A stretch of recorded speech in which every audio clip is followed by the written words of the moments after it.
कुड़ी जब देखती है तो तुझसे हो ही नहीं पाता है, कैसे आज ट्यूशन में हम लोगों ने फुल मस्ती करी। राधे राधे, जय Shri Krishna. Welcome back to my channel Fauji ki Faujan and my small tuition. तो अभी मैं काट रही थी बथुआ चुन रही थी। तो ना यहाँ से ना बहुत प्लेन निकल रहे थे, आज हेलीकॉप्टर निकल रहे थे। तो थोड़ी सी आपके साथ बथुआ रेसिपी शेयर की जाए। तो ये ना आप विश्वास नहीं मानोगे, मैं 7 साल बाद खा रही हूँ। ये मैं अपनी मम्मी के हाथ का खाती थी, खाया था लास्ट टाइम, और बस वही याद आ गई मम्मी की। तो बस बथुए को अच्छे से धुल लेंगे, फिर गर्म पानी में 2-3 मिनट के लिए पका लेंगे। ये बहुत सॉफ्ट होता है तो बहुत जल्दी पक जाता है। उसके बाद कोशिश करिएगा कि इसको मिक्सी में ग्राइंड ना करें, क्योंकि ये बहुत सॉफ्ट होता है। इसको आपके पास अगर सिलौटी हो तो उस पर कर लीजिएगा, नहीं तो मैंने तो ऐसे ही बेलन से कर लिया था तो हो गया था। और उसके बाद इसको मिक्स कर लिया हमने दही में। दही भी ना थोड़ा गाढ़ा लीजिएगा, और बस तड़का लगा दिया, लहसुन, मिर्च, हींग, जीरा। और वाकई इस मौसम में बथुआ का रायता मज़ा आ जाता है।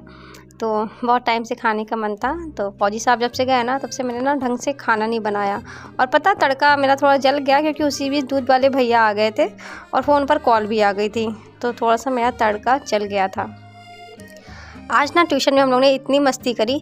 पहले ना बच्चों को वार्म आउट करना पड़ता है, वरना बच्चे ना बोरिंग सा फील करते हैं। अगर आप भी ट्यूशन पढ़ाते हैं तो ऐसा किया करिए, क्योंकि आप बच्चों को कंटिन्यू पढ़ाओगे ना तो बच्चे बोर हो जाएंगे।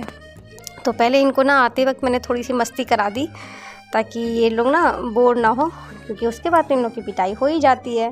चाहे जितना बच्चे ये लोग, पिटाई तो होनी होती है। तो सोचा कि माहौल ज़्यादा गर्म हो जाता है, तो उससे पहले थोड़ा माहौल ठंडा कर देते हैं। तो अभी देखिए ये बनने हैं मेरे 3 बंदर।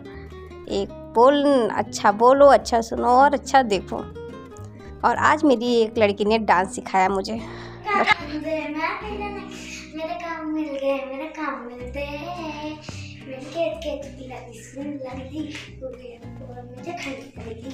खंड लग दी, सारे बोले उम्र राधी चंद लग दी, चंद लग दी, चंद लग दी। कोई आगे मुझे चंद लग दी, खंड लग दी, सारे बोले उम्र राधी चंद लग दी, चंद लग दी। और पता है ये डांस इसने ना टीवी में देख के सीखा है, कहीं डांस क्लास नहीं। और अभी तो म्यूजिक नहीं बज रहा था, जब म्यूजिक बजता है ना तो सेम स्टेप होते हैं, आप चाहे तो देखिएगा।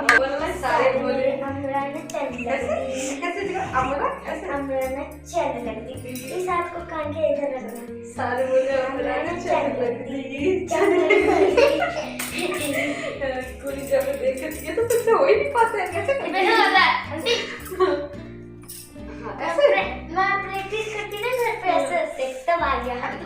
पढ़ने की प्रैक्टिस कर लिया करो। टैलेंट तो ना कूट के भरा इन बच्चों में। उसके बाद मेरे इन लंगूरों का डांस, फिर हम लोगों ने साथ में डांस किया। मतलब कि अच्छा है। पहले के टाइम में हम लोग को ना हमारे जो पेरेंट्स सिर्फ पढ़ाई पे फोकस करवाते थे कि तुम्हें पढ़ना है। बट अब के पेरेंट्स हो या टीचर हो, तो उन्होंने ना बच्चों को छूट दे दी है कि आपको जो मन है आप वो करो। चाहे तो आप डांस सीखो, चाहे तो आप गाना गाओ, या फिर स्टिचिंग करो, कुछ भी करो। तो ये अपना पढ़ाई की ये चीज़ बहुत चेंज हो गई है। और हम लोग के टाइम में तो डांस, गाने, इन सब चीज़ को कोई वैल्यू नहीं दी जाती थी कि नहीं ये सब चीज़ें बात की है, पहले पढ़ाई करनी है। तो अभी मेरा टीचर मोड ऑन हो गया था, क्योंकि पहले बच्चों को मैं वार्म अप करा चुकी थी, मतलब मस्ती करा चुकी थी। और अब हो चुका है मेरा टीचर मोड ऑन। बेचारे बच्चे रोज कुछ जाते हैं। ट्यूशन का माहौल कुछ ऐसा ही होना चाहिए, फ्रेंडली भी और स्ट्रिक्ट भी, क्योंकि ज़्यादा स्ट्रिक्ट हो जाएंगे तो बच्चे हैं यार, ज़्यादा प्रेशर पड़ जाएगा, परेशान हो जाएंगे। और ज़्यादा फ्रेंडली भी हो जाएंगे ना तो ये बच्चे ना सर पर नाचते हैं, फिर तो ये आपको कुछ समझेंगे ही नहीं। तो एक अच्छा टीचर वही होता है ना जो इन दोनों चीज़ों को बैलेंस करके चलता है। मैं इन बच्चों को पनिश ज़रूर करती हूँ, बट चॉकलेट, टॉफ़ी, इनके लिए क्लैपिंग करना, इनको अवार्ड्स भी देती रहती हूँ। तो बच्चे मुझसे खुश रहते हैं और बच्चे मुझसे डरते भी हैं। आज ये कंचुली मेरे हाथ में आ गई, अब बच्चे डर गए, आंटी इसको लेके क्यों बैठे हो आप। तो हमने कहा इसकी से तो अब हाथ में आ गई है तो अब इसका यूज़ तो होगा। और मुर्गा बनाना, हाथ ऊपर करके खड़ा करना। हम लोग के टीचर तो हम लोग को ना 1-1 घंटे मुर्गा बनाए रखते थे। बट आज के बच्चे ना बड़े नाजुक होते हैं, डर भी लगा रहता है। सच में है, ऐसा फ़र्क है। तब की खिलाई पिलाई भी कुछ दूसरी होती थी। मुझको याद है, मैं खुद यार आधे घंटे मुर्गा बनी हूँ और कोई फ़र्क नहीं पड़ता था। बट आज के बच्चे इतने सॉफ्ट होते हैं ना कि उन्हें 10 मिनट में मुर्गा बना दो ना तो फिर ये लगता है कि नहीं यार, पैर में चोट लग जाएगी। और ऐसा कांड सुनने को मिला है कि किसी टीचर ने 100 उठक बैठक लगवा दी तो बच्चे के पैर ख़राब हो गए। ऐसे केस सुनने मिले हैं। तो मैं ये सब चीज़ें ना मैं ध्यान में रखती हूँ। तो प्लीज़ माइंड मत करिएगा कि बच्चों को मैं पनिशमेंट देती हूँ। ये 5 मिनट का वीडियो है, बहुत छोटी क्लिप्स है। मैं बच्चों को इतना ज़्यादा प्यार भी करती हूँ। मेरे बच्चे मुझसे बहुत खुश रहते हैं। और पनिशमेंट तो बस इसलिए देती हूँ ताकि वो पढ़ाई की वैल्यू समझे, वो डिसिप्लिन में रहना सीखे कि नहीं, डिसिप्लिन में नहीं रहेंगे तो पनिशमेंट मिलेगी हमें।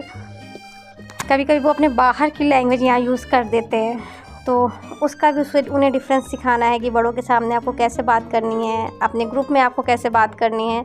तो इन सब चीज़ों के लिए हमें पनिशमेंट देनी पड़ती है। पनिशमेंट दोनों तरह की होती है, प्यार वाली भी होती है और डांट वाली भी होती है। कभी कभी प्यार से समझाती हूँ, अप्रिशिएट करती हूँ, और कभी कभी हाथ उठाना पड़ जाता है, डंडा उठाना पड़ जाता है।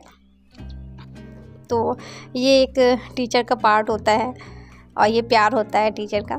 तो अभी मैं बच्चों से जो होमवर्क दिया था वो सुन रही थी। तो उसमें एक बच्चा बहुत शैतानी कर रहा था ना, तो उसको मैंने पनिशमेंट दे दी कि तुम्हें एक पैर पे खड़े रहना है, या तो बैठोगे चुपचाप और जब भी खड़े होगे तो एक पैर पे खड़े होगे। तो इससे वो खुश भी हो रहा था और पनिशमेंट भी हो गई उसकी। तो आपको मेरे ट्यूशन ब्लॉग अच्छे लग रहे हैं तो प्लीज़ मुझे शेयर सब्सक्राइब किया करिए।